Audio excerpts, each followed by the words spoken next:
तरकालदर्शी शंभु भगवान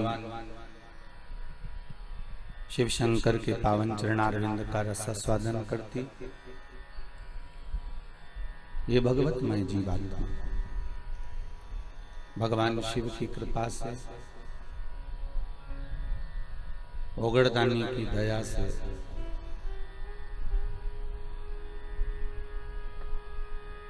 भगवान भूत भावन की कृपा और करुणा से स्वर्गीय श्री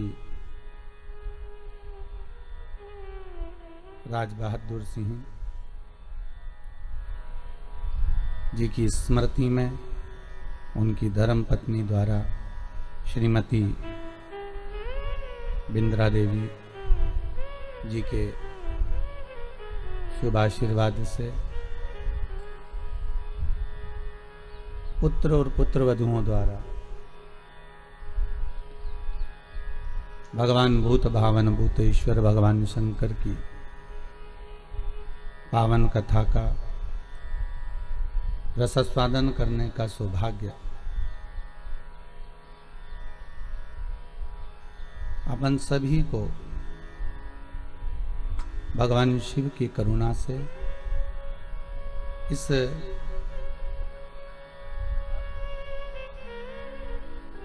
उत्तर प्रदेश की पावन धरा पर मां गंगा के पावन तट पर पांडे तारा में भगवान शिव की कथा को श्रवण करने का सौभाग्य मिला है। बड़े भाग्यशाली हैं अपन सब। नवरात्रि में माता की सतचंडी यज्ञ और सतचंडी यज्ञ के साथ में भगवान शंकर भूत भावन भूतेश्वर भगवान शिव की पावन शिव महापुराण की कथा जो जीवन का एक सुख प्रदान करने वाली है, आनंद देने वाली। बघेल परिवार को साधुवाद का पात्र है ही, साथ में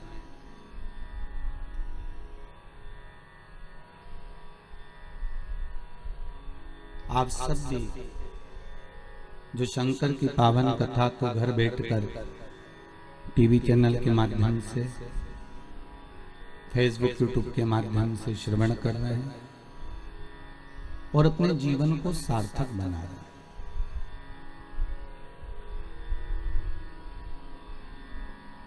तुलसीदास जी रामचरितमानस के भीतर वर्णन करते हैं कि आदि में पुण्याद,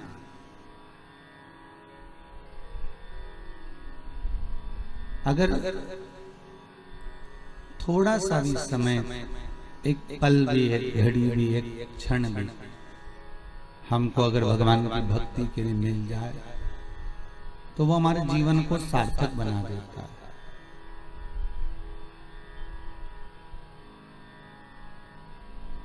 एक बार आपको पहले कथा में कहा था, आज फिर कहते हैं,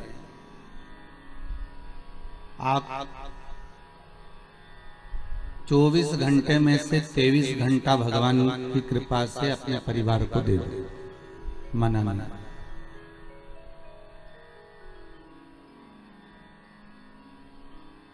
हम आपसे ये भी नहीं कर रहे कि आप 24 घंटा भगवान को दो।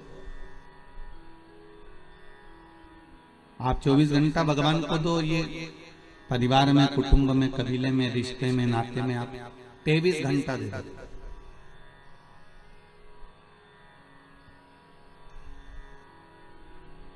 और उन 23 घंटे परिवार को दे दो और 1 घंटा भगवान को दे दो। 1 घंटा सत्संग में, 1 घंटा कथा में, 1 घंटा शिव महापुराण में, 1 घंटा भगवान की भक्ति में, उसमें लगा दे दो। 23 घंटे परिवार वाले, आप अगर आप 24 घंटा भगवान को दोगे तो परिवार वाले को तुम्हें झेलेंगे? अगर आप 24 घंटा भगवान की भक्ति में लगे रहोगे तो परिवार वाले रोटी भी ना देंगे रे भैया। कहेंगे इनके पास काम ही क्या है, दिन भर तो भगवान की कथा सुनते रहते हैं, दिन भर भगवान का भजन करते रहते हैं, घर में बैठी बैठी बस टीवी चालू करा, सीवर वाला महाराज भी मिल जाता है 4 बजे से 7 बजे तक, और इन्होंने मोबाइल खोला और कथा देखना प्रारंभ किया।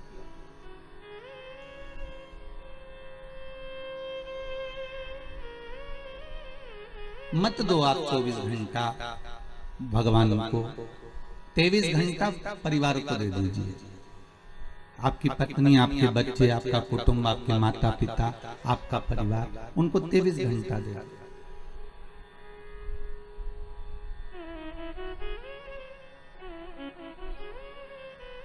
पर 1 घंटा, 24 घंटे में से 1 घंटा आप भगवान की भक्ति में लगाओ।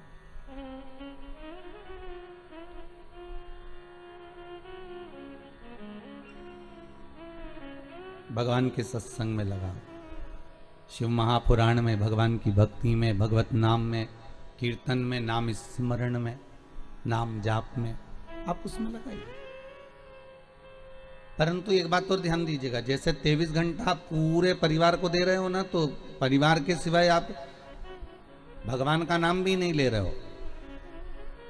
क्योंकि जब आप काम में लगे रहते हो ना, किसी पारिवारिक सोफे पे बैठकर, जब शादी ब्याहों में, कोई फंक्शन में जब तुम बात करने बैठते हो ना, गप्पे लगाने, तो फिर तुम्हें भगवान थोड़ा ना याद आता। तुम तो परिवार में ऐसे भूल जाते हो कि बस अब तो अपनी, और पाँव पसारे और लंबा पाँव करा और इधर सोफे पर हाथ रखा और इधर 2-4 काका ने, बुआ ने, फूफा ने सब बैठ गए और जो बात चालू हुई, फिर तुमने भगवान को कौन गिन रहा,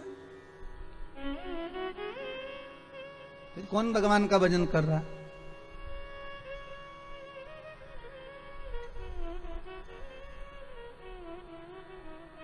फिर तो तुम परिवार को दे रहे हो ना संपूर्ण समय। और अगर आप परिवार को संपूर्ण समय दे रहे हो तो एक निवेदन और स्वीकार करिएगा कि 23 घंटे अगर आपने परिवार को दिए हैं तो 1 घंटा परमात्मा को अगर दे रहे हो तो उस परमात्मा के समय में फिर परिवार नहीं आना चाहिए।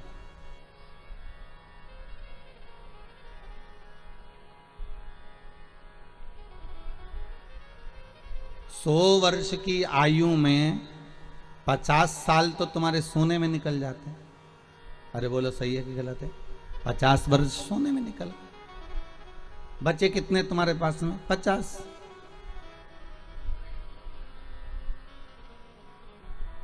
और उसमें भी 25 साल तो तुम्हें ये सोचने में निकल जाते हैं कि फिर कमाना कैसे है, आगे कैसे बढ़ना है, नौकरी व्यापार कैसे करना है, विद्या अध्ययन कैसे करना है, विद्या अध्ययन कैसे करना है, कैसे अपन को आगे बढ़ना है। कितने साल निकल गए?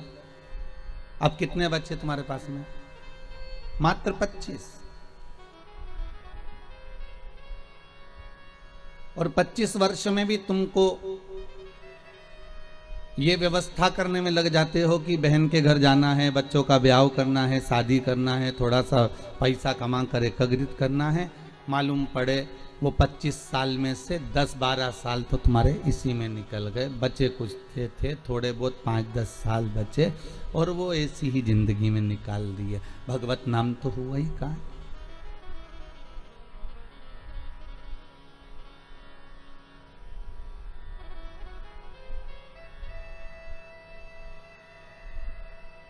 चौबीस घंटों में से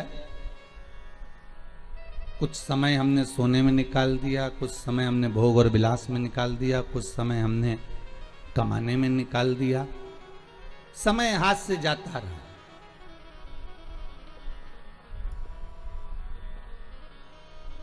और जब मृत्यु का पल सामने खड़ा हुआ था,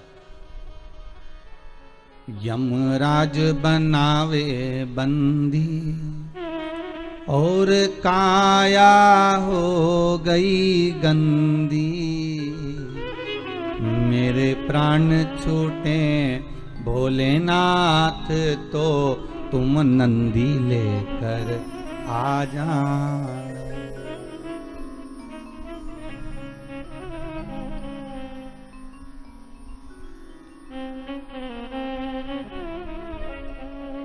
जब आए मरण का मौका, कहीं हो ना जाए धोखा, सैया छूटे नंदलाल तो तुम नैया लेकर आ जाना। जब घोड़ा मिले ना गाड़ी चलने की हो तैयारी। जब घोड़ा मिले ना गाड़ी चलने की हो तैयारी। मेरे प्राण छूटे भोलेनाथ तो तुम गौरा लेकर आ जाना।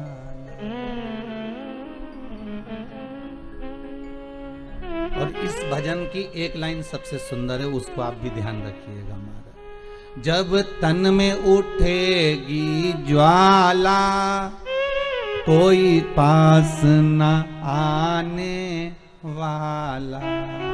जब इस तन में आग लगेगी, जब इसको जलाया जाएगा, जब इस तन को आग लगाया जाएगा। और आज वही इस भजन को बनाए श्री नागर जी महाराज ने कई वर्षों पहले बना लिया था, और उसकी लाइन आज सिद्ध करी जा रही है कि जब तन में उठेगी ज्वाला कोई पास न आने वाला।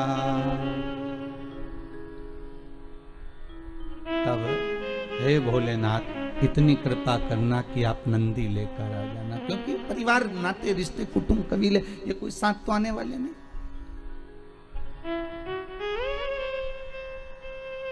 कौन साथ देगा आपको?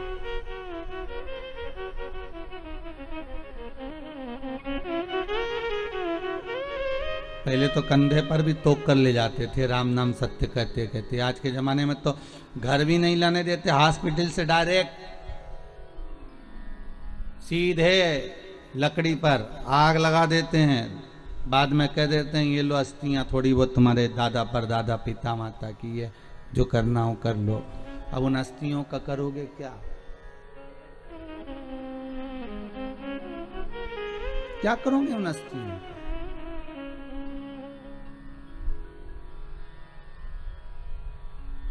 जब तन में उठेगी ज्वाला कोई पास न आने वाला। सारे दूर खड़े खड़े देखते रहेंगे, आग लगाकर थोड़ी दूर पर खड़े हो जाएंगे, कोई साथ नहीं देगा।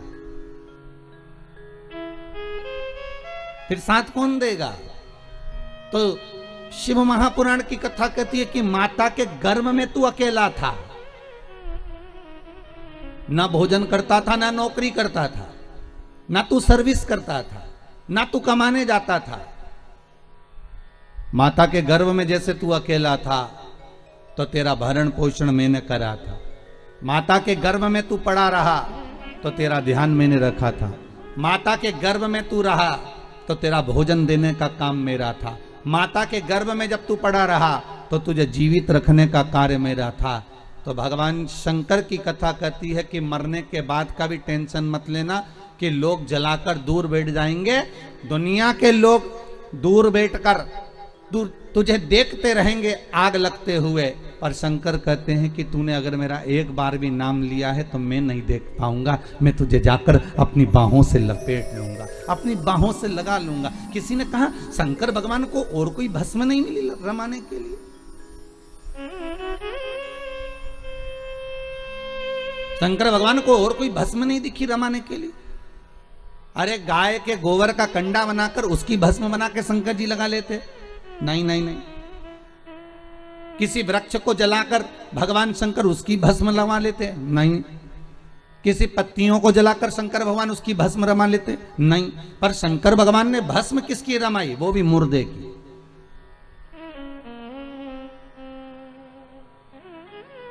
आखिर क्यों? किस लिए?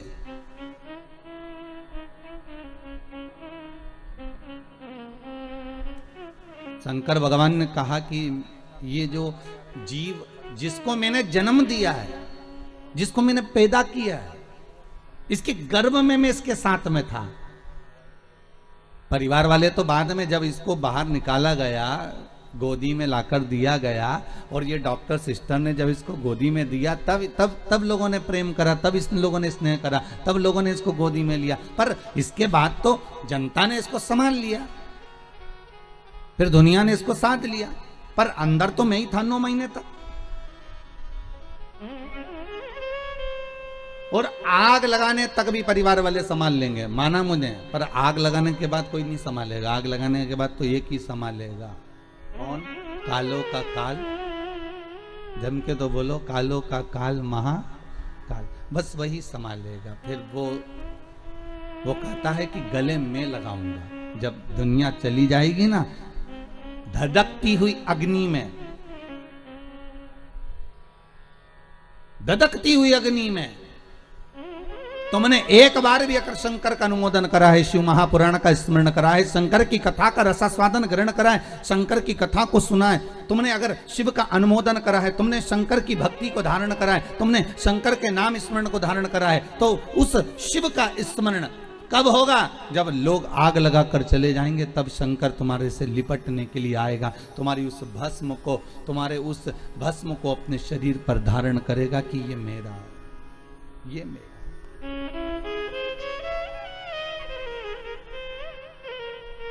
ये जो भस्म है इसकी शरीर की, ये मेरी द्वारा दी हुई है, मेरी।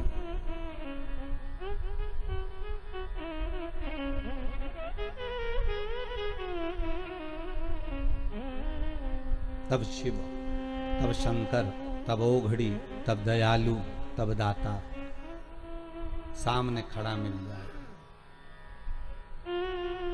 फिर वही वाली बात आ गई कल वाली, अंत समय प्रभु आना पड़ेगा, वादा किया तो निभाना पड़ेगा। अंतिम समय में आपको आकर हमारे से जो वादा किया गया है उसको निभाना पड़े। तो भगवान भी कहते मैं निभाऊंगा, मना नहीं है, पर पहले तेरी चित्तवृत्ति में मैं समाहित होना चाहिए।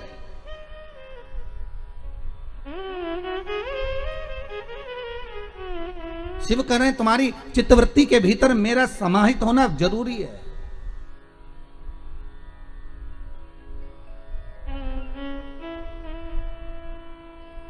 अग्नि में, तलातल में, रसातल में, वायुचर में, थलचर में, जलचर में, प्रत्येक जीव में एक शंभु ही तो है, केवल एक शंभु।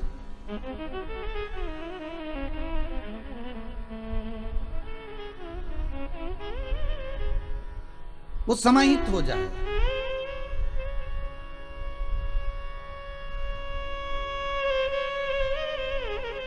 पांडे तारा में अखबार आता है क्या? अरे बोलो तो, अखबार आते हैं, पढ़ते हैं यहाँ? अच्छा, शहरों में भी लोग बहुत पढ़ते हैं, गांवों में भी बहुत पढ़ते हैं अखबार। जहां अखबार छपता है ना, वहां पर बहुत बढ़िया कोरा कागज आता है, बहुत बढ़िया, और उस कोरे कागज पर फिर न्यूज छापी जाती है।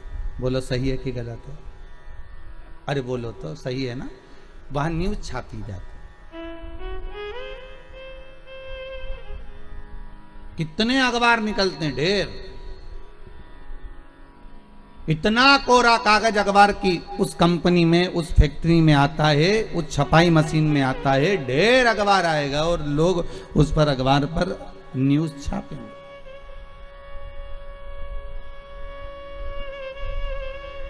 पर कितनी भी अच्छी न्यूज छाप लो, कितनी भी बढ़िया न्यूज छाप लो, आखिरी में उस अखबार के कागज पर पोया जलेबी ही खाएंगे। अरे बोलो रे, सही है कि गलत है? मुरमुराई खाएंगे। उस अखबार के कागज पर तुम कितनी भी बढ़िया न्यूज छाप लो, पर वो अखबार के कागज पर भले कितनी भी जोरदार न्यूज छापो, अच्छी से अच्छी छापो, पर उस पर लोग मुरमुरा खाएंगे, या फिर पोया खाएंगे, या समोसा खाएंगे, कचौड़ी खाएंगे, जलेबी खाएंगे, या उस पर कुछ भी रखकर खाएंगे, पर वो अखबार का टुकड़ा बाद में किसी काम का नहीं रहेगा, फेंक दिया जाएगा। बोलो सही है कि गलत है? उसकी जो शांति वो घट गई, उसमें पोया जलेबी खाया गया। और मान लो जो कोरा कागज अखबार की फैक्ट्री में गया, जो कोरा कागज उस अखबार के कंपनी में गया, उस प्रिंटिंग मशीन में गया और वहां जो न्यूज छापी, इतनी बड़ी बड़ी न्यूज छापी, एक से बढ़कर एक छापी, पर आखिरी में लोगों ने उस पर पोया जलेबी खाया। मान लो वही कोरा कागज जो अखबार की कंपनी में गया, जो अखबार की फैक्ट्री में गया, जो प्रिंटिंग मशीन में गया, वही कोरा कागज गीता प्रेस गोरखपुर में चले जाता और उस पर अगर रामायण और गीता लिखा जाती तो फिर कोई पोया जलेबी खाता?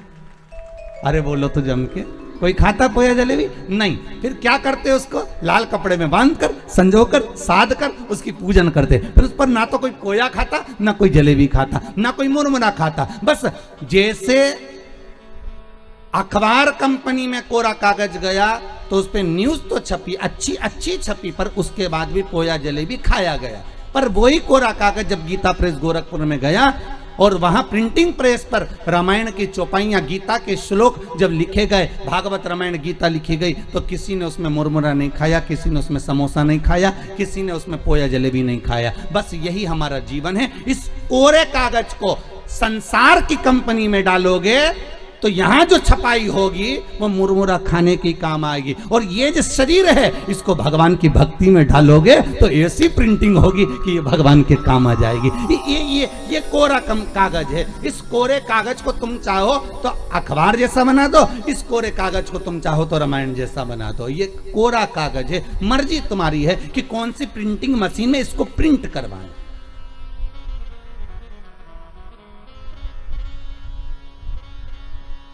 आप कौन सी कंपनी में इसको भेज रहे हो ये आपके हाथ में। जब तक तुम शिव महापुराण की कथा में बैठे हो तब तक तुम चिंता मत करना, ऐसा लगेगा तुमको गीता प्रेस गोरखपुर में छपाई चल रही है। तुम्हारी ये मन जो कोरा है ना, इस पे पूरी छपाई चल रही है। और जब तक तुम कथा में बैठे हो, जब तक तुम सत्संग में बैठे हो, जब तक तुम भजन में बैठे हो, जब तक तुम नाम जाप में बैठे हो, भले तुम टीवी के सामने बैठकर भगवान की भक्ति को धारण कर रहे हो, भले तुम टीवी के सामने बैठकर कथा सुन रहे हो, तो भी तुम्हारे घर के बेटे, तुम्हारे घर की बहुएं, तुम्हारे घर के पोता पोती सब एक ना एक बार मुंह से कही देंगे कि हमारी अम्मा का रोज का काम है टीवी पर कथा आती है ना तो कथा जरूर सुनती है। सियोर वाला महाराज की कथा ही, शिव महापुराण की कथा ही, और ये अम्मा हमारी कथा सुनने बैठ जाती है। हमारी अम्मा का ऐसा मन है। बहुएं, कई बार बहुएं भी मोबाइल पर कथा सुनती है। सास भी कहती है हमारी बहू की इतनी अच्छी आदत है, रात्रि को सोने से पहले आधा घंटा कथा सुनती है। भले वो बहू दिन में क्या काम कर रही है, नहीं कर रही है, सास दिन भर क्या कर रही है, उसकी चर्चा नहीं होगी। चर्चा उसी की होगी जो तुम सत्संग में लगे हो, चर्चा उसी की होगी जो तुम धर्म में लगे हो, चर्चा उसी की होगी जो तुम संकीर्तन में लगे हुए हो,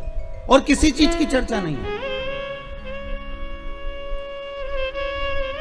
इस कोरे मन को, इस कोरे शरीर को, इस कोरी चित्त वृत्ति को, इस मन को, आपका मन है कि आप अखबार जैसा इस पे न्यूज छापना हो तो न्यूज छापो, संसार की बातें करना हो तो संसार की बातें करो। उनकी अम्मा ने ऐसा कर दिया, उनकी बहू ऐसी कर गई, बताओ उनकी लड़की ने वहां शादी कर ली, बताओ उनने इतनी फैक्ट्री खरीद ली, बताओ उनने ऐसा कर लिया। ये न्यूज है, छापे जाओ। ये किसी काम आएगी क्या? जितनी छापोगे उतने लोग कहेंगे आओ ये तो दिन भर बुराई करे, इसका तो ऐसे ही काम है। और कोई अगर भगवान के भजन में लगा रहे, कोई अगर सत्संग में लगा रहे, तो लोग कहेंगे वाह वाह कितना जोरदार, बढ़िया, भगवान की भक्ति में डूबे हुए, भगवान का भजन कर। ये मन तुम्हारा है, ये चित्तवृत्ति तुम्हारी है। इसको मन को तुम कहां लेकर जाना चाहते हो? इस चित्तवृत्ति को आप कहां लेकर जाना चाहते हो? आप इस पे अगर चाहो तो पोया जलेबी भी खा सकते हो। आपका मन है, अगर आप चाहो तो गीता प्रेस गोरखपुर की छपाई करवा कर, अर्थात राम नाम कृष्ण नाम का स्मरण कर कर, शंकर के नाम का स्मरण कर कर, इस मन को जैसे संत तुकाराम, नामदेव, मीरा, कर्मा, नरसिंह मेहता, ध्रुव, प्रहलाद, इन्होंने अपनी इस कोरे कागज को, इस पर न्यूज नहीं छापी, उन्होंने इसको अपने भगवान की भक्ति में लगा दिया, इस चित्तवृत्ति को लगा दिया।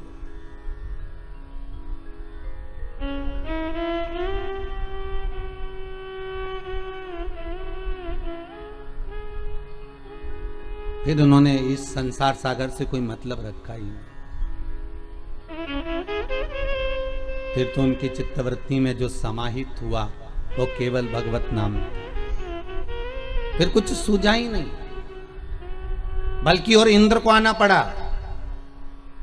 वो ध्रुव और प्रहलाद के पास में। और इंद्र को आकर कहना पड़ा कि हमको कुछ आपसे मांगना है। तो पूछ लिया ध्रुव जी ने, पूछ लिया प्रहलाद जी ने, आपको क्या चाहिए, बोलो क्या दिया जाए, क्या प्रदान करा जाए। तो कहा आपने जो पुण्य करा है, आपने जो दान करा है, आपने जो सत्कर्म करा है, आपने जो पुण्य धारण करा है, वो पुण्य हमको दे दीजिए, वो पुण्य हमको प्रदान कर दीजिए।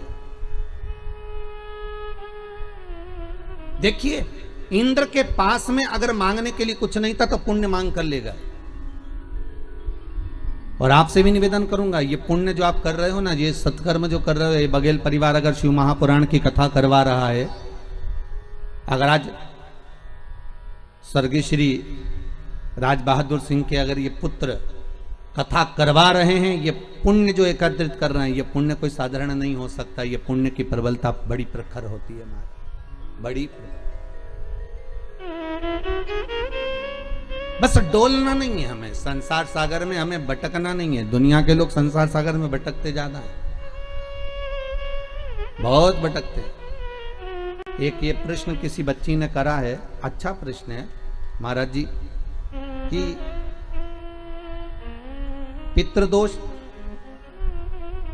और काल सर्प दोष परिवार में क्यों लगता है, उसका क्या कारण है? किसने प्रश्न करा है, जरा हाथ उठाइए। अच्छा माता जी आपने करा।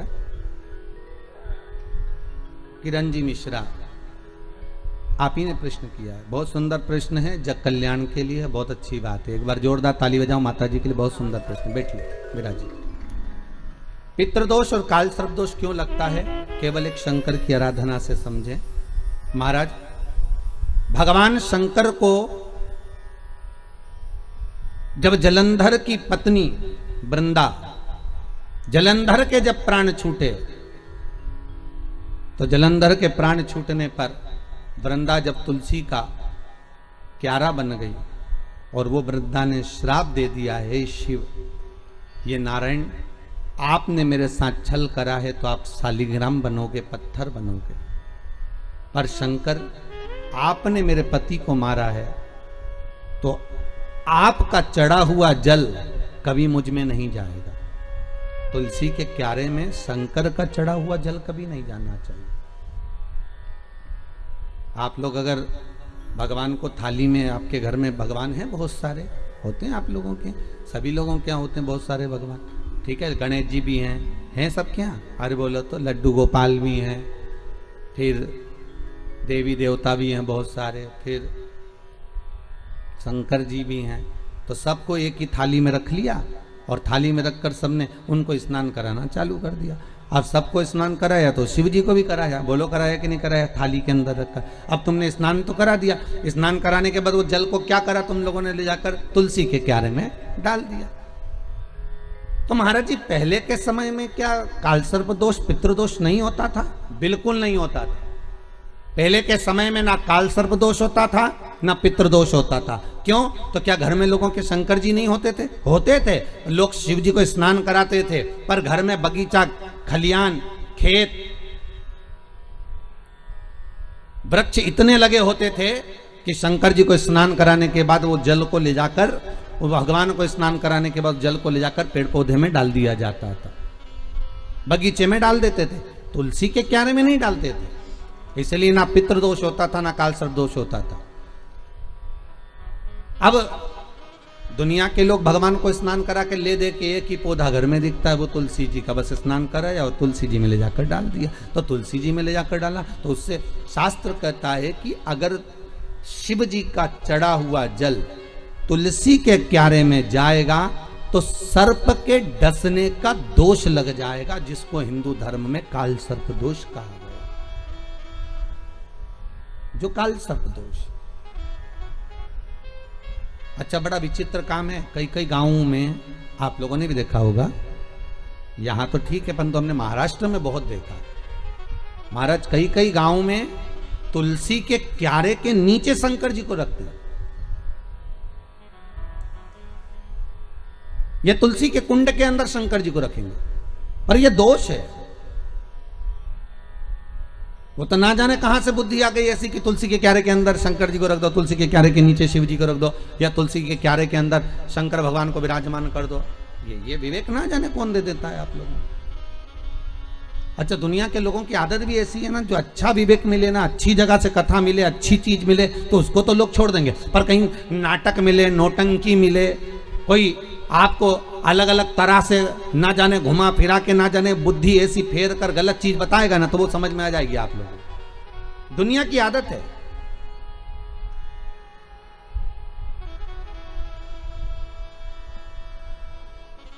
अरे जरा सा गलत देखने पर अश्वत्थामा की बुद्धि फिर सकती है। रात्रि के समय पर अश्वत्थामा बैठे हुए थे,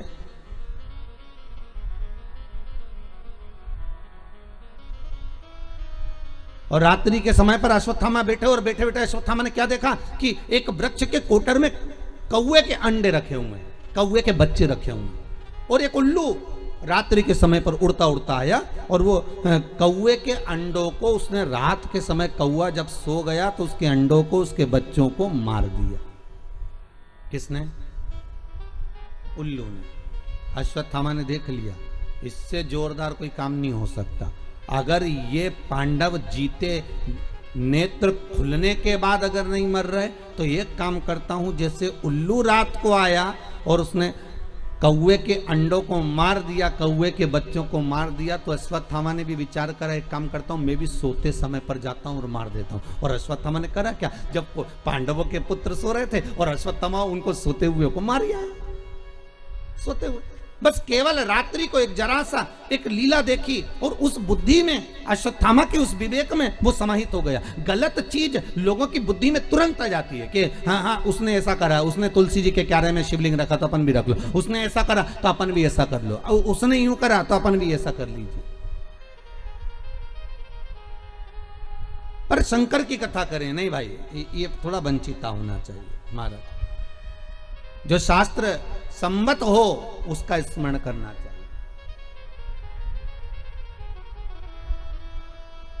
पहले के समय में दो दोष नहीं रहते थे, ना पितृदोष रहता था, ना काल सर्प दोष रहता था। काल सर्प दोष कब आया? जब आप लोगों ने भगवान का चढ़ा हुआ जल, शिव जी का चढ़ा हुआ जल तुलसी में चढ़ाना प्रारंभ करा, तब काल सर्प दोष आया। और पितृदोष पहले नहीं होता था। क्यों? क्योंकि लोग घर के मटके में से, घर के हंडे में से, घर के परिंडे में से लोटा भरकर पानी लेकर जाते थे और शंकर को चढ़ाते थे। घर का जो रसोई घर होता था वो बीच केंद्र में होता था, रसोई घर घर के मध्य में होता था, तो वहां से जब पानी लेकर जाते थे, परिंडा, मटका, हंडा पितरों का स्थान माना गया है। वहां से जब पानी भरते और ले जाकर शंकर जी को चढ़ाते, तो पूरे घर में से पानी निकलकर जब शिव को चढ़ने के लिए जाता था, तो पूरे घर का वास्तु दोष, पितृदोष समाप्त हो जाता था। अब आज के जमाने में मंदिर का लोटा उठाकर, मंदिर का पानी भरकर शंकर जी को चढ़ा देते हैं, तो ना वास्तु दोष समाप्त होता है, ना पितृदोष समाप्त होता है, ना कालसर्प दोष समाप्त होता है। पहले भी कथा में कहा, परसों की कथा में कहा कि लक्ष्मी जी अपने पास का अगर कोई सामग्री शिव जी को चढ़ा देती तो शंकर प्रसन्न हो जाते, पर लक्ष्मी जी ने करा क्या, जल भी लाई तो पार्वती की यहां से लाई। लक्ष्मी जी अगर जल लेकर आ रही है तो पार्वती की यहां से लेकर, आपके पास में जो है आप शंकर को वो समर्पित करो। आपके पास में जो हो वो शंकर को दीजिए। और शंकर एक बात और कहते हैं कि मुझे दिखावा कर कर मत दीजिए, जो आपके पास में है, जो अपना है वो दो।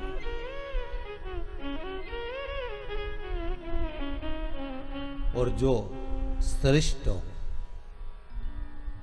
श्रेष्ठ, जो श्रेष्ठ है वो दीजिए। कहा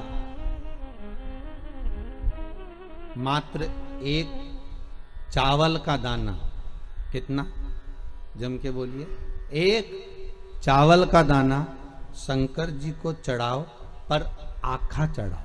कैसा चढ़ाना है? आखा, मतलब खंडित नहीं होना चाहिए। एक बेलपत्र शिव जी को चढ़ाओ, पर आखी चढ़ाओ।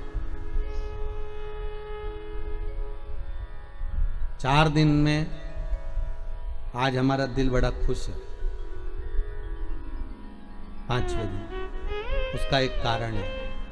5 दिन से 4 दिन से शंकर जी पे जो बेलपत्र चढ़ रही थी पोथी पर, वो सब जजमान जो तोड़ कर दे देते थे, खंडी टूटी फूटी सब चढ़ जाती। पर आज भले छोटी सी बेलपत्र है, पर आज जो चढ़ी है बाबा की कृपा से वो पूर्ण चढ़ी है। तो आज दिल खुश हो गया ये देखकर कि शिव महापुराण पर आज जो बेलपत्र समर्पित करी वो भले कम चढ़े, भले कम चढ़ा, एक चावल का दाना चढ़ा पर आखा चढ़ा।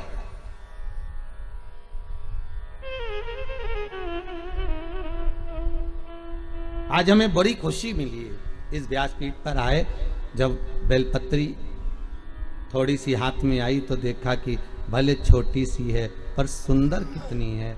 आज बाबा इसको अंगीकार करेंगे, स्वीकारेंगे।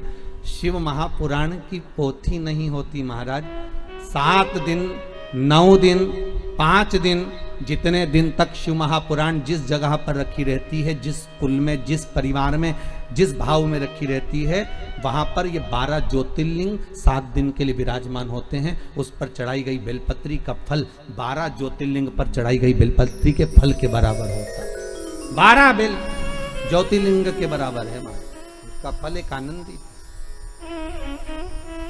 बड़ी प्रसन्न। थोड़ा दो भगवान को पर अच्छा। पर दुनिया के लोगों की आदत ये थी, अच्छी चीज होती ना वो अपने लिए रख लेते। बहुत अच्छी साड़ी है तुम्हारे पास में तो बहू को दे दोगी, और अच्छी साड़ी है तो तुम अपनी बेटी को दे दोगी। साड़ी थोड़ी भी गड़बड़ है तो भागवत पे चढ़ा दोगी, इतनी खुश होकर चढ़ाओगी, भागवत महारानी पे चढ़ा दी। अब तुम सोचोगे भागवत जी पे साड़ी चढ़ा दी, और वो साड़ी जो किसी काम की नहीं, वो साड़ी जो किसी के काम की नहीं, जब तुम्हारी बेटी के काम की नहीं, तुम्हारी बहू के काम की नहीं, तुम्हारे काम की नहीं, तो तुमने जो भागवत जी पे चढ़ाई वो महाराज की पत्नी पहनेगी? अरे बोलो तो कहीं नहीं पहने। तुमसे ज्यादा जोरदार महाराज की पत्नी तो कहीं पहने ऐसी साड़ी? किस काम की हो?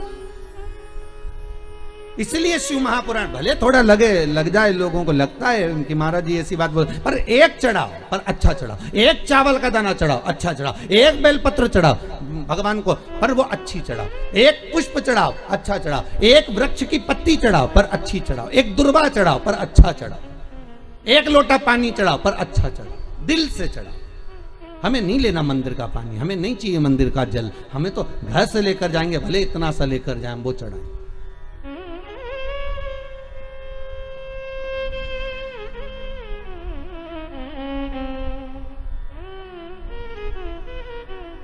गुरु पूर्णिमा पर जब सीहोर लोग आते हैं गुरु पूर्णिमा महोत्सव मनाने के लिए, गुरु दीक्षा के समय पर, तो वो अपने अपने घर से बोतल में भी पानी भर कर लेकर आते महाराज। उनका भाव कितना शुद्ध होता है कि यहाँ हम आए हैं तो बाबा के आनंद लेवे, चरण धोवे से तो हमारी जल हो गए, भगवान का स्नान करावे तो हमारा ही जल हो गए। ये भाव है।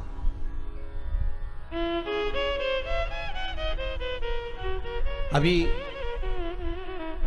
सीहोर में रुद्राक्ष महोत्सव था, आप में से कुछ लोग पहुंचे भी होंगे। कौन कौन पहुंचा था? आप लोग हाथ उठाए, पहुंचे भी थे। तो आप लोगों ने देखा होगा कि शंकर जी पे जल चढ़ाने के लिए हमने कोई टंकी भरकर नहीं रखी थी कि आपने यहाँ पर टंकी भर दी हो कि इसमें से पानी भर भर के ले जाओ और शिव जी को चढ़ा दो। देखा था आप लोगों ने? नहीं भरी थी ना। कई लोगों ने कहा महाराज जी इतनी पब्लिक है तो एक टंकी भर दो पानी का और वहां लोटे रख दो, 4-5 कलश रख दो तो लोग शिव जी को चढ़ाते रहेंगे। हमने कहा नहीं, शिव महापुराण का विधान है कलश भी वही लाएं और पानी भी वही लाएं। अब उनकी मर्जी, वो कुएं में से खींच के लाएं, बोर में से निकाल के लाएं, टैंकर से लाएं, जहां से उनकी मर्जी पड़े जल वो लेकर आए और चढ़ाएं। क्यों? क्योंकि इतनी दूर आए हैं तो एक लोटा पानी भी चढ़ाएं तो उनकी कामना पूरी हो, उनकी मनोकामना पूर्ण हो। भरने को तो हम जल भर देंगे, हमको क्या करना। जब कुएं में इतना पानी डल रहा था, लोगों के लिए इतना पानी की व्यवस्था करी गई थी, तो आपके लिए एक टंकी पानी भरने में क्या जाता। पर नहीं, आप स्वतः लेकर आएंगे, आप स्वयं लेकर आएंगे और उस जल को आप स्वयं समर्पित करेंगे तो उसका आनंद ही दूसरा हो, आनंद दूसरा।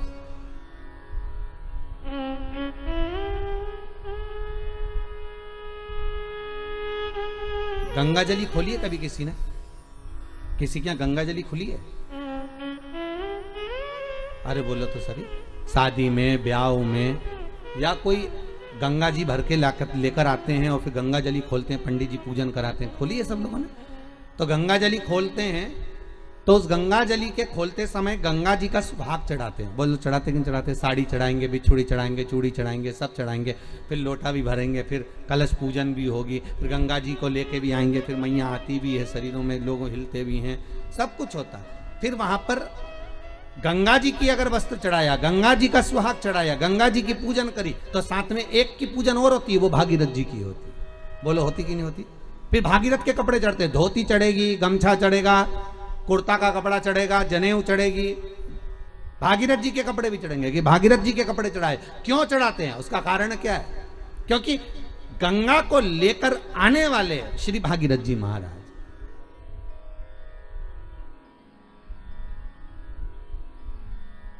अगर हम केवल गंगा की आराधना कर लेंगे तो गंगा उतना फल नहीं देगी जितना देना चाहिए। अगर हमने भागीरथी गंगा का स्मरण करा कि हे भागीरथ महाराज, आप गंगा को लेकर आए थे, 60,000 काकाओं के उद्धार के लिए लेकर आए, राख के ढेर बन गए थे संत के, केवल एक दृष्टि से वो राख के ढेर बने, 60,000 काकाओं का उद्धार। हे गंगा मैया, भागीरथ जी महाराज लेकर आए गंगा को। तो इसलिए हमारा हिंदू धर्म कहता है कि जब गंगा जली खोली जाती है, गंगा की पूजन करी जाती है, गंगा जली का उत्सव जब करा जाता है, तो सबसे पहले भागीरथ की पूजन करी जाती है कि भागीरथ महाराज इस गंगा को लेकर आए हैं। तो हे भागीरथ जी, आप गंगा को लेकर आए, आप ही से सीखकर हम गंगा जी को हरिद्वार से, प्रयागराज से, इलाहाबाद से हम भरकर लेकर आए हैं। ऐसी कृपा करना गंगा मैया, जैसे आपने भागीरथ बाबा के 60,000 काकाओं का उद्धार करा था, वैसे हमारे पूर्वजों का भी उद्धार कर देना। इस भाव से हम गंगा जी की पूजन करते हैं, भागीरथ के साथ करते हैं, अकेली गंगा नहीं पूजते। हम अकेली गंगा का स्मरण नहीं करते, हम भागीरथी गंगा का स्मरण करते हैं, हम विष्णुपदी का स्मरण करते हैं।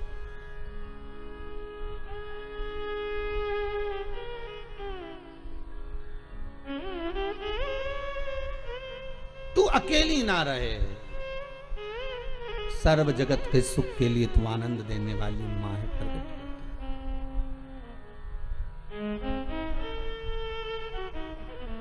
सर्व जगत का हित देव। आप बाबा को एक अक्षत का दाना दीजिए, बड़े प्रेम से दीजिएगा, बड़े भाव से।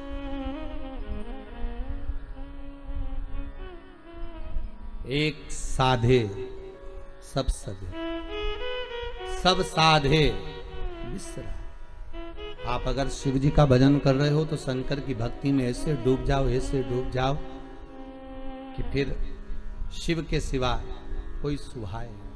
शंकर की भक्ति में ऐसे डूब जाओ, हर एक में शंकर दिखे। कृष्ण की भक्ति में ऐसे डूब जाओ कि हर एक में कृष्ण नजर आए। राम की भक्ति में ऐसे डूब जाओ कि सब जगह राम नजर आए।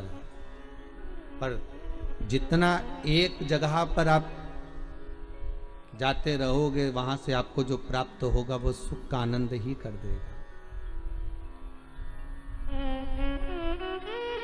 सुख आनंद। जिनके यहाँ पितृदोष होता है, काल सर्प दोष होता है, वास्तु दोष होता है, उनको ज्यादा कुछ नहीं करना होना। महाराज, एक बेल का फल लीजिए।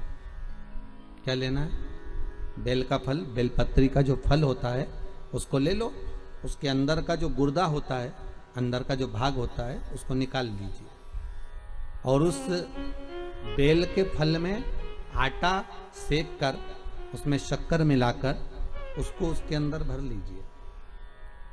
अमावस्या के दिन सुबह 10 बजे से पहले उस बेल फल में, जिसमें तुमने पंजेरी भरी है, आटा सेक कर भरा है शक्कर के साथ में, उसको अपने घर में घुमाने के बाद में जिसको काल सर्प दोष बताया है, पितृदोष बताया है या वास्तु दोष का स्मरण बताया है, घर में सब दूर घुमाकर अपने परिवार का हाथ का स्पर्श कराकर पीपल के पेड़ के नीचे खड्डा खोदकर उस बेलपत्र के उस फल को दाब दीजिए।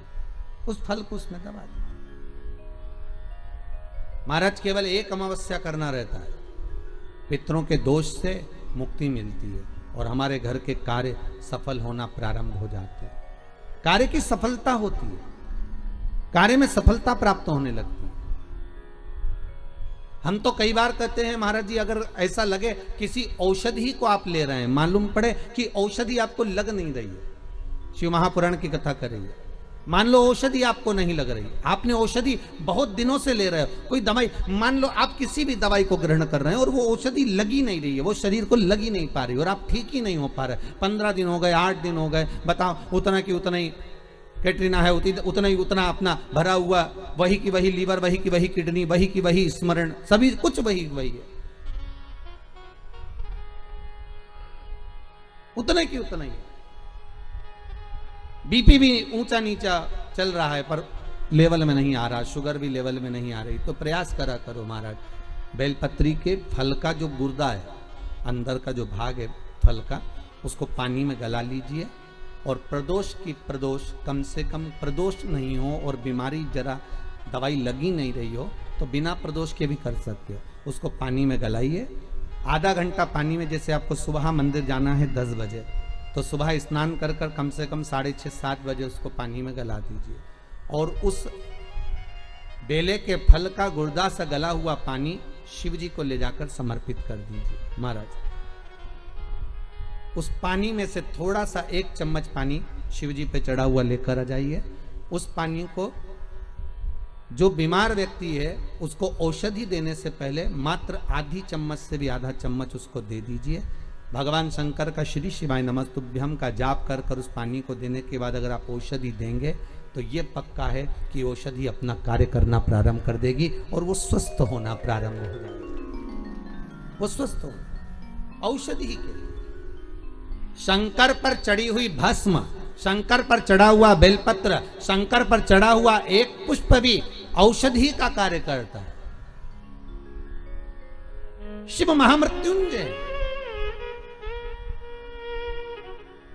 अरे मार्कंडू जी के पुत्र मार्कंडे जो शंकर की आराधना में डूबे हुए थे, जिनकी उम्र कम थी, जिनकी आयु मात्र 12 वर्ष की थी और प्राण छूटना थे, और वो मार्कंडू जी के पुत्र मार्कंडे जी भगवत स्मरण में ऐसे डूब गए कि उनके मुख से महामृत्युंजय मंत्र का उद्घोष हो गया।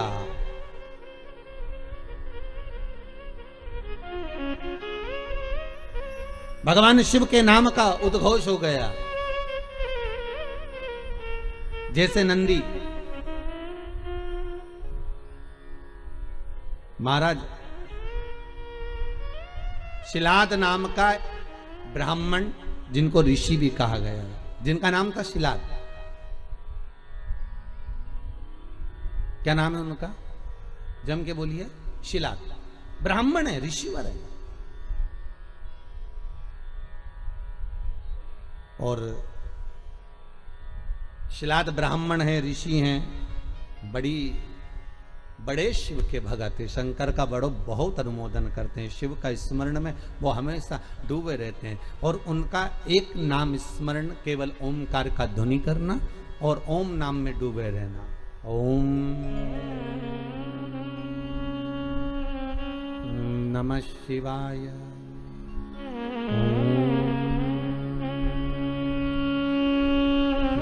नमः शिवाय, ओम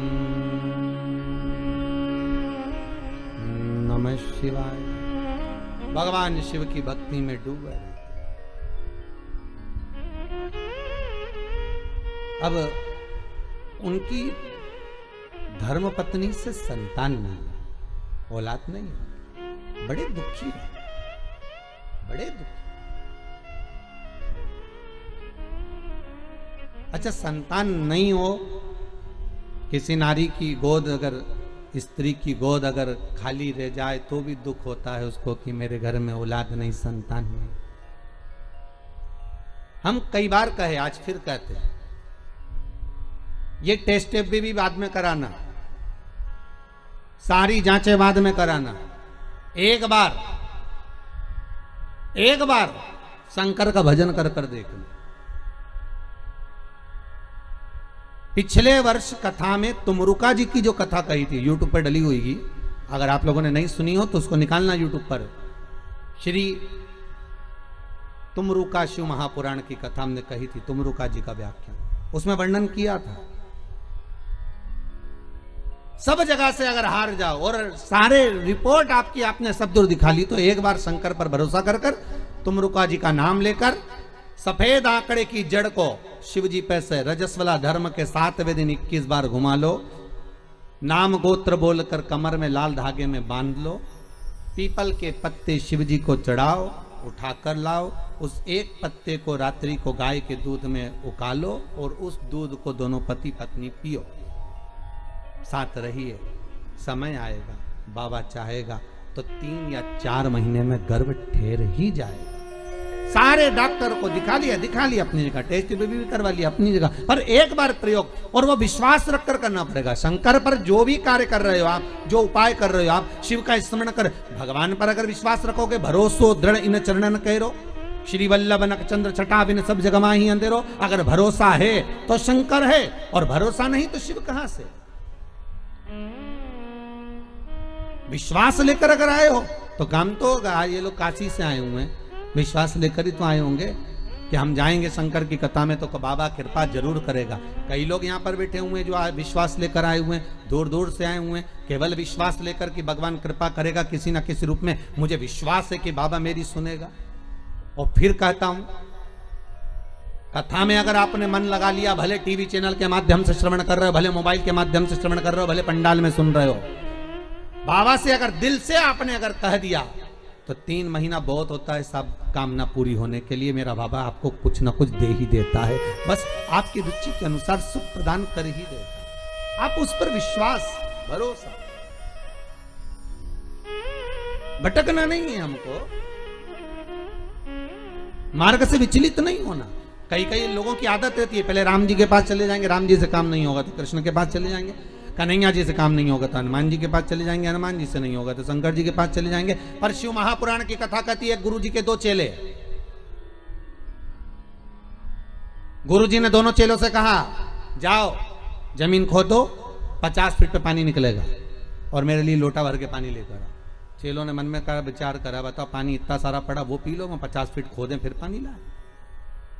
जाओ दोनों, 50 फीट खोदना, पानी निकलेगा और लेकर आना, मेरे को पानी पीना है, जाओ जरा। दोनों चेले चले गए, एक गया तो खोदता गया, दूसरा गया तो उसने यहाँ खोद लिया, फिर वहाँ खोद लिया, फिर वहाँ खोद लिया, पानी नहीं निकला। 50 फीट तक एक चेला था तो वो खोदता गया और पानी निकल गया, लोटा भर के लेकर आए। गुरुजी ने पूछा, पानी निकल गया हो? दूसरे से पूछा, तुझे नहीं निकला? नहीं। गुरुजी ने पूछा, तूने खोदा था? बिल्कुल, चलकर देख लो।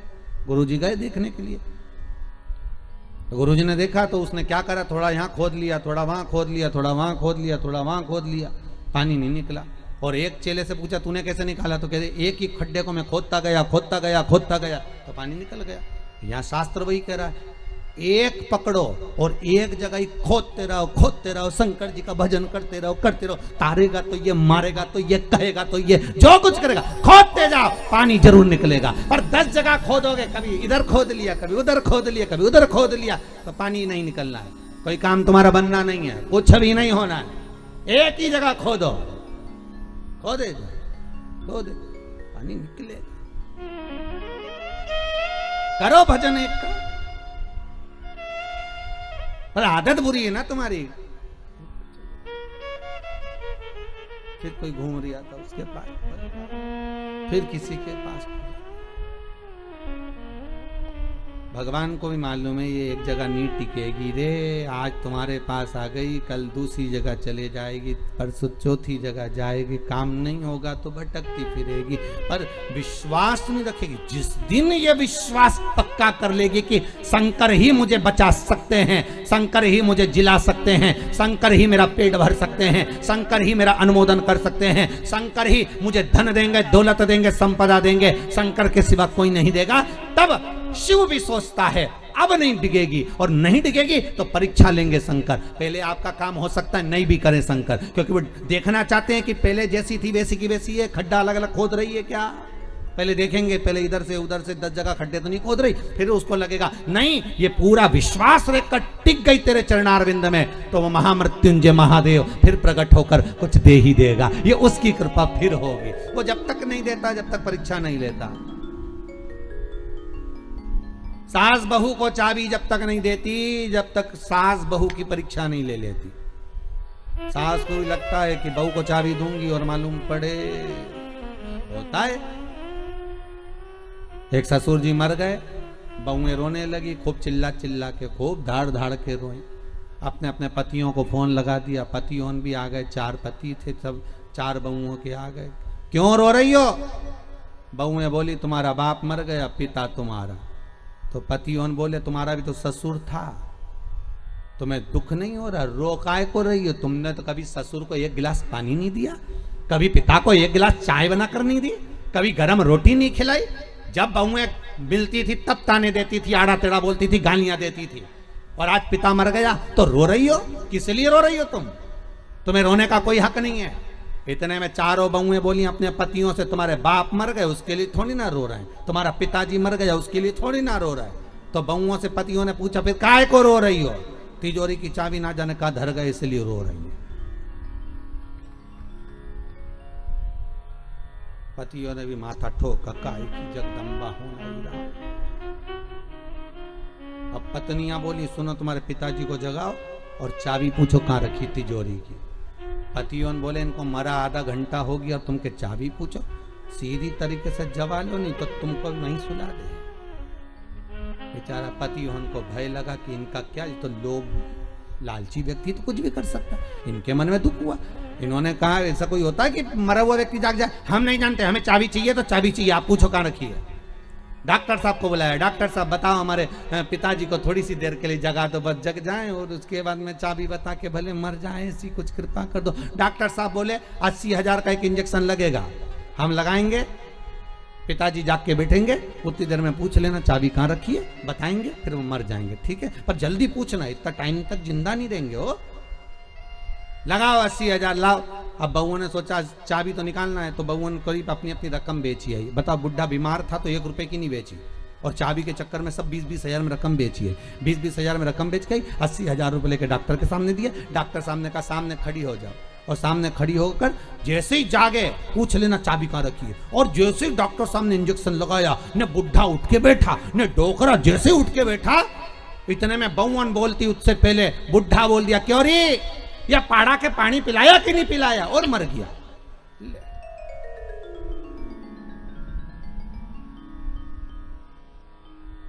अब बहुवन तो और चिल्ला चिल्ला के रोने लगी, डॉक्टर साहब वंस मोर, एक बार फिर से।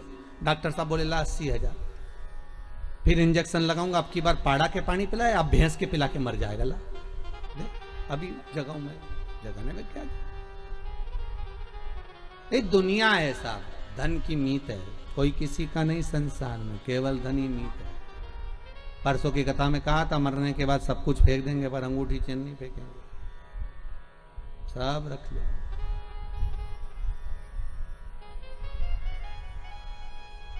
कौन फेंक रहा?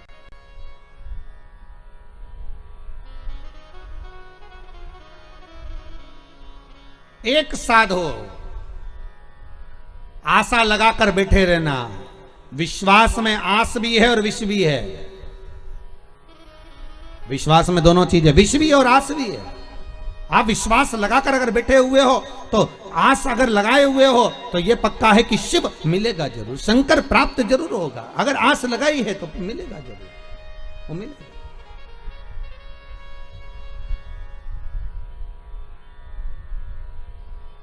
परमात्मा से अगर मन चित्त वृत्ति रमाए हुए हो तो प्राप्ति जरूर होगी।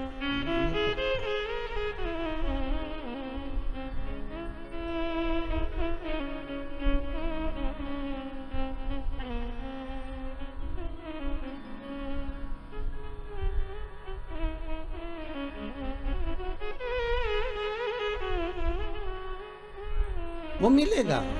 और शिव महापुराण की कथा कहती है महाराज, उम्र भले कम हो पर भक्ति प्रबल हो।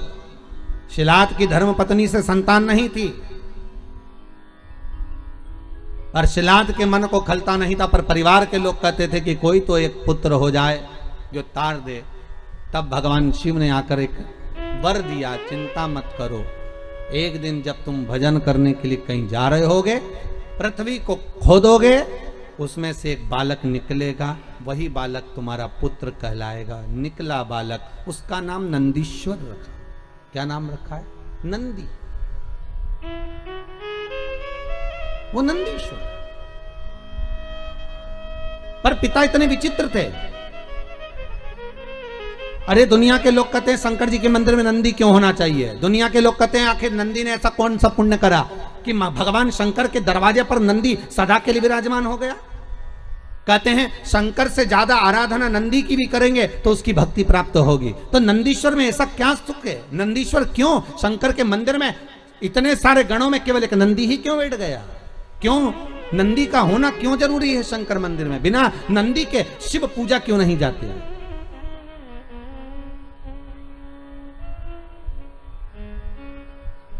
बिना नंदी के शंकर क्यों नहीं पूजाते? उसका कारण केवल इतना है कि पिता ने जब देख लिया 4 साल का बेटा नंदी, उसका भरण पोषण करा, जो जमीन में से प्रकट हुआ था, जो पृथ्वी में से निकला था, उसका पालन पोषण शिलाद ने कर लिया। और शिलाद ने करने के बाद एक दिन शिलाद के यहां पर देवता आ गए, एक मित्र एक वरुण,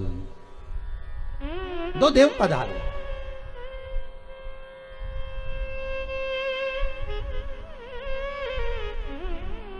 दो देव मित्र और वरुण दोनों पधारे। और जब दोनों देव जब आए दोनों की सेवा में, आज शिलाद ने एक काम करा, अपने छोटे से पुत्र को लगा दिया कि इनकी सेवा करनी। जाओ, मेरा आपसे भी निवेदन है, बहुत भाव से कहूंगा, आपके घर में कभी साधु आए, सन्यासी आए, तपस्वी आए, संत आए, साधक आए, उपासक आए, तो मेरा निवेदन रहेगा कि आपके घर के पुत्रों को, किसको? आपके घर के पुत्रों को, आपके घर के पोतों को, आपके घर के बच्चों को सबसे पहले सेवा में लगाइए और कहिए कि जाओ जरा सेवा करिए।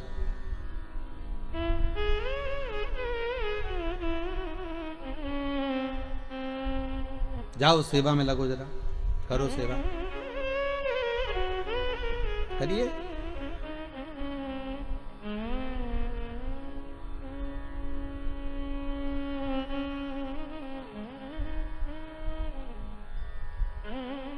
आज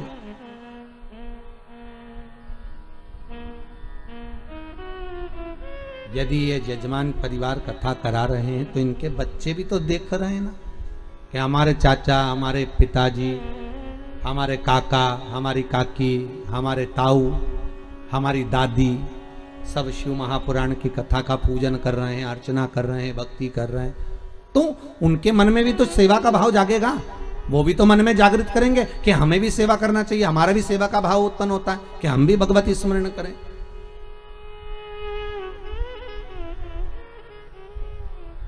जाओ करो, जरा नमन करो, प्रणाम करो, दंडवत करो, साष्टांग करो,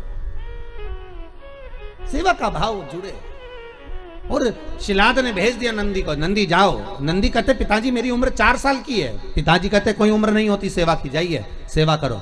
और सेवा करी, मित्र और वरुण की जब सेवा करी, सेवा करने के बाद इतने खुश हो गए मित्र और वरुण, वापिस देवलोक को जाने लगे। देवलोक को जाते जाते उन्होंने शिलाद को बुलाया, हे शिलाद, हम तुम्हें वर प्रदान करते हैं कि तुम्हारा भगवान की भक्ति तुम्हारे हृदय में सदा विराजमान हो, तुम भगवान की भक्ति में सदा रमे रहो, तुम भगवान का उपास, व्रत, साधना, नियम धारण करते रहो।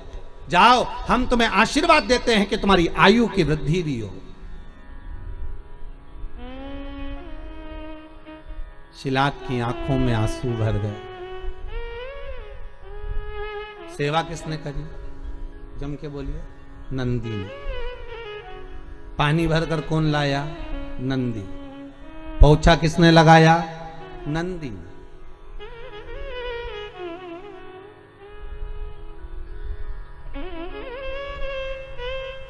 पोछा कौन लगाया? नंदी। झाड़ू किसने लगाई? नंदी ने। झूठे बर्तन किसने उठाए? नंदी ने। सेवा कौन कर रहा है? नंदी। और आशीर्वाद किसको मिल रहा है? नंदी के पिता को, शिलाद को। शिलाद की आंख में से आंसू बह गए। हाथ जोड़कर वरुण जी और मित्र कहा, प्रभु कृपा करिए, ये बताओ, आप सारा आशीर्वाद मुझे दे रहे हो और सेवा नंदी ने करी है, आप उससे कोई आशीर्वाद नहीं दोगे?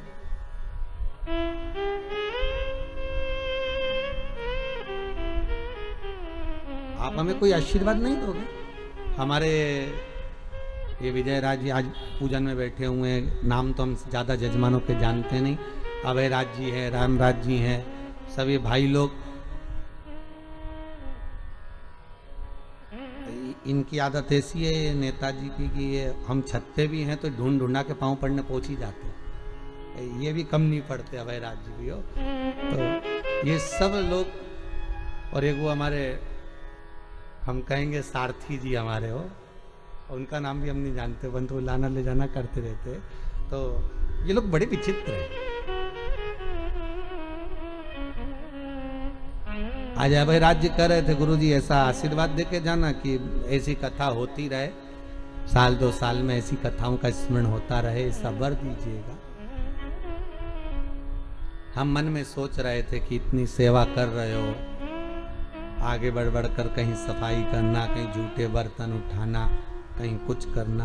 भले मुंबई में आप रहते होगे, नौकर आपके बहुत काम करते होंगे, पर यहाँ आप सेवा में लगे हो शंकर की, तो ये विश्वास है कि आशीर्वाद हम क्या देंगे, आशीर्वाद तो हमारा शंभू देगा कि वो कृपा कर ही देगा।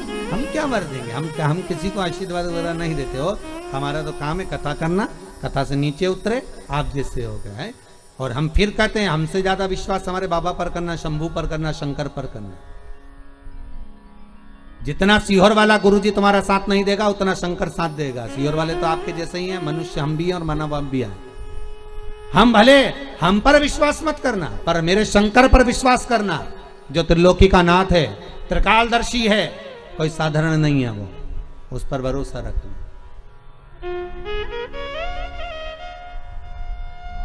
हम क्या दे, वरुण और मित्र आशीर्वाद दे रहे हैं तो शिलात को दे रहे हैं, और शिलात की आंखों से आंसू बह रहा है कि आशीर्वाद मिलना था मेरे पुत्र नंदी को और आशीर्वाद मिल रहा है शिलात को। शिलात कर रहे हैं मुझे वर मत दीजिए, अगर आशीर्वाद देना है तो नंदी को दीजिए। तो वरुण चुप हो गए, और वरुण जैसे ही चुप हुए तो शिलात को लगा कि बात क्या है, आखिर ये आशीर्वाद क्यों नहीं दे रहे, कारण क्या हो गया कि आशीर्वाद नहीं मिल रहा है, और पुत्र को नहीं मिल रहा, हमको तो मिल रहा पर बेटे को क्यों नहीं दे रहे, आखिर कारण क्या है। नंदी को कहा शिलाद ने, जाओ बेटा बाहर। नंदी जैसे ही बाहर गए, और बाहर जाते से ही उसी समय पर शिलाद ने वरुण के चरण पकड़कर कहा, ये बताओ कि आपने जिसने सेवा करी उसको आशीर्वाद क्यों नहीं दिया। तो मुख से निकल गया, हमने आशीर्वाद इसलिए नहीं दिया क्योंकि इस नंदी की उम्र कम है, हम इसको आयुष्मान होने का आशीर्वाद कैसे दे सकते हैं। नंदी की आयु कम है।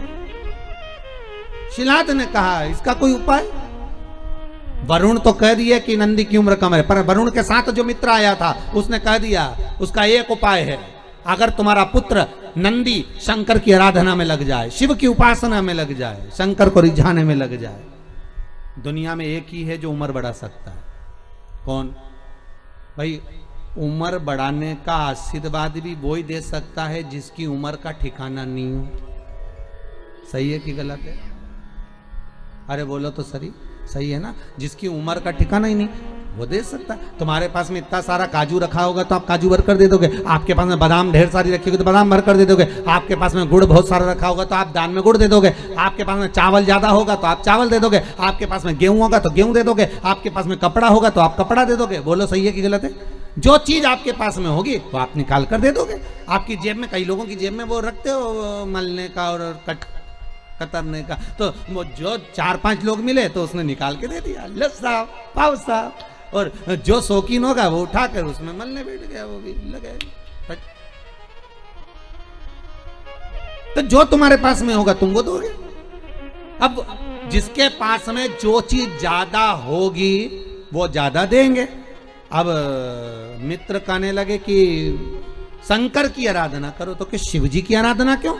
तो शिलाद ने पूछा, तो मित्र कहने लगे कारण यह है कि उम्र वही बढ़ा सकता है जिसकी उम्र का ठिकाना ही नहीं है। सारे देवी देवता में एक ही देव है, कौन?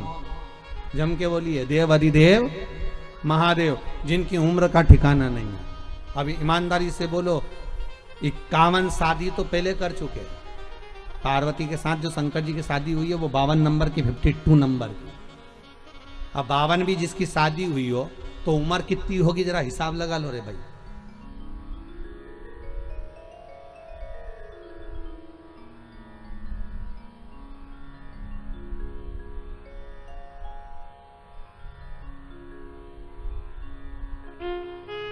जैसे लाइट आई आप लोगों ने हाथ जोड़कर क्या मांगा, हमारी भी इतनी करा देना कि नहीं। 52 शिव की,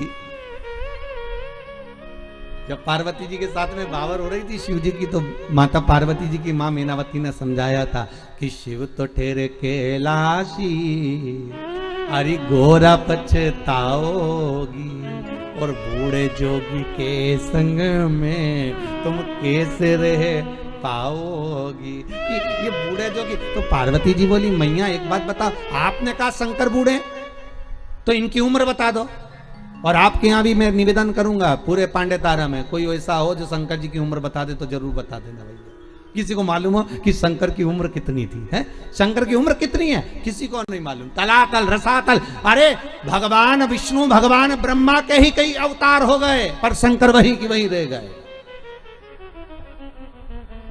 शिव वही की वही है।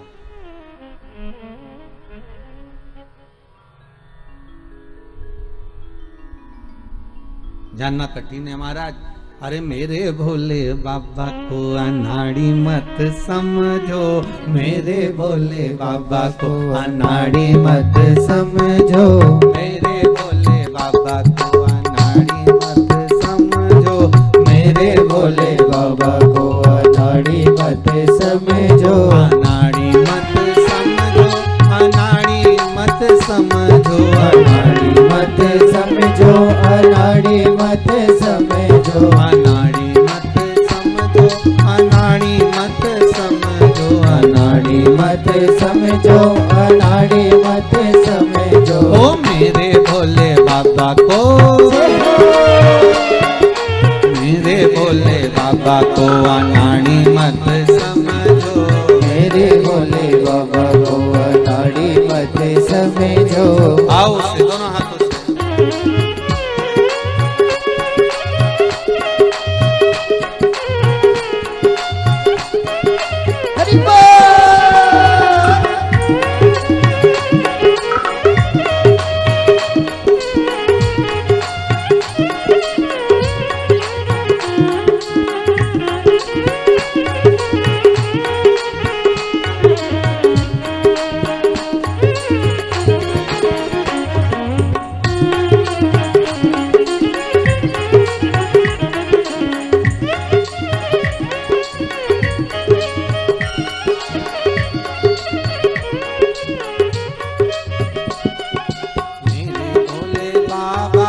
हाथों में डमरू, मेरे भोले बाबा के हाथों में डमरू, मेरे भोले बाबा के हाथों में डमरू, मेरे भोले बाबा के हाथों में डमरू। ओ डमरू को देख के,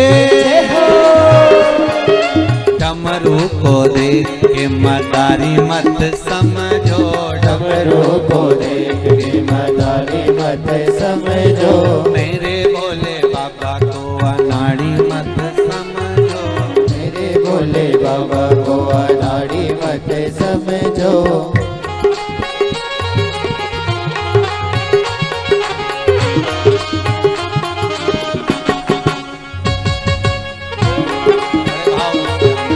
दोनों हाथों से ताली से बजाते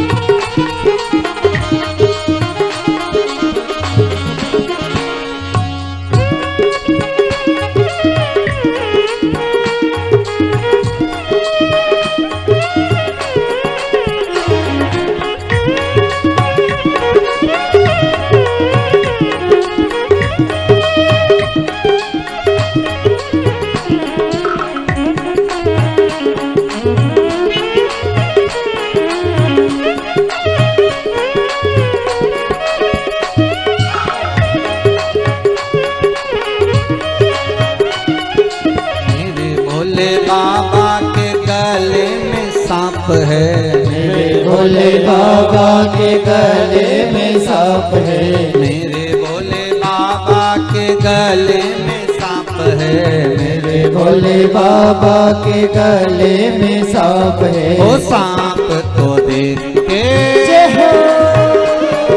सांप को देख के सपेरा मत समझो, सांप को देख के सपेरा मत समझो, मेरे भोले बाबा को अनाड़ी मत समझो, मेरे भोले बाबा को अनाड़ी मत समझो।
बाबा के कंधे पे झोली, मेरे भोले बाबा के कंधे पे झोली, मेरे भोले बाबा के कंधे पे झोली, मेरे भोले बाबा के कंधे पे झोली। अरे झोली को देख के,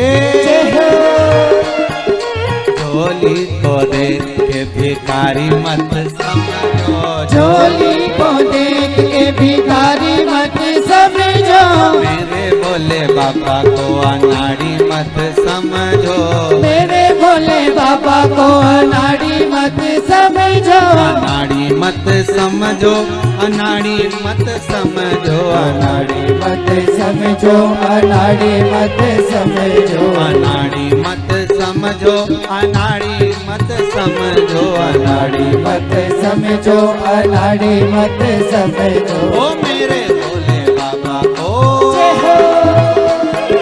मेरे भोले बाबा को अनाड़ी मत समझो, मेरे भोले बाबा को अनाड़ी मत समझो, मेरे भोले बाबा को अनाड़ी मत समझो, मेरे भोले बाबा को अनाड़ी मत समझो, मेरे भोले बाबा को अनाड़ी मत समझो, मेरे भोले बाबा को अनाड़ी मत समझो, मेरे भोले बाबा को अनाड़ी मत समझो, मेरे भोले बाबा को अनाड़ी मत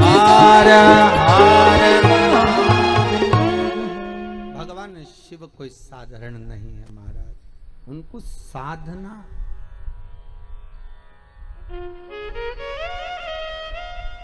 नंदी शिव की आराधना में लग गए। ऐसी आराधना नंदी ने शंकर की करी, ऐसी आराधना करी,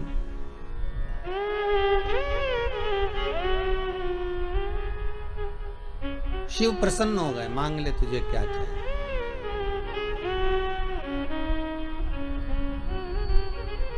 शायद ही दुनिया में कोई नंदी जैसा होगा जो शंकर से क्या मांग रहा है, ये सोचिए, विचारिए।